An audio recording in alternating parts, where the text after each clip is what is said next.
Thank you, Mr. Chairman, and welcome, Chairman Bernanke. You know, I guess over the last 30 or 40 years, I have criticized the Fed on occasion, but the Congress deserves some criticism, too. The Federal Reserve is a creature of the Congress, and if we don't know what the Fed is doing, we have the authority, and we certainly have the authority to pursue a lot more oversight, which I would like to see. So although the Fed is on the receiving end, and I think rightfully so when you look at the record, I mean, the Fed's been around for 99 years, almost a few years before you took it over, and 99%, 98% of the dollar value is gone from the 1913 dollar. So that's not really a very good record. And I think what we're witnessing today is the end stages of a grand experiment, a philosophic experiment on total fiat money.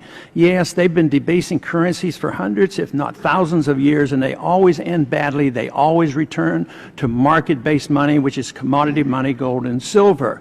But this experiment is something different than we've ever had before, and it started in 1971, where we were actually given an opportunity in many ways to be the issuer of the fiat currency, and we had way too many benefits from that than people realized.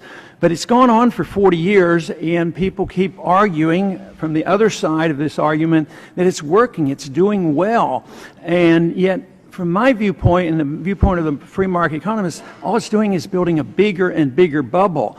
And the free market economists were the ones who predicted the NASDAQ bubble, the housing bubbles, but we never hear from the Keynesian liberal economists and the central bankers and saying, watch out, there's a bubble out there, there's too much credit, too many problems there, there's a housing bubble, we have to deal with it. Usually we get reassurance from the Fed on that.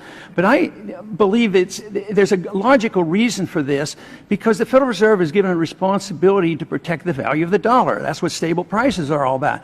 But we don't even have a definition of a dollar. You know, we ask about the definition of a dollar and say, oh, it's whatever it's buy. Well, every single day it buys less than the next day. And to me, it's sort of like building an economy and having economic planning like a builder had a yardstick that changed its value every single day. I mean, just think of the kind of a building we have. And this is why we have this imbalance in our economic system. But it was a system designed to pyramid debt. We have a debt-based system. The more debt we have and the more debt the Federal Reserve buys, the more currency they can print. And they monetize this debt.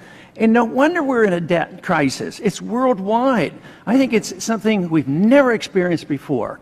And I think the conclusion will be a vindication either for sound money, or if you win the argument and say, yes, we are great managers, we know how to do it, we want the credit for the good times, and we want the credit for getting us out of those good times. I mean, I think within a few years we're going to know. Of course, I'm betting that the market is smarter, commodity money is smarter, nobody's smart enough to have central economic planning.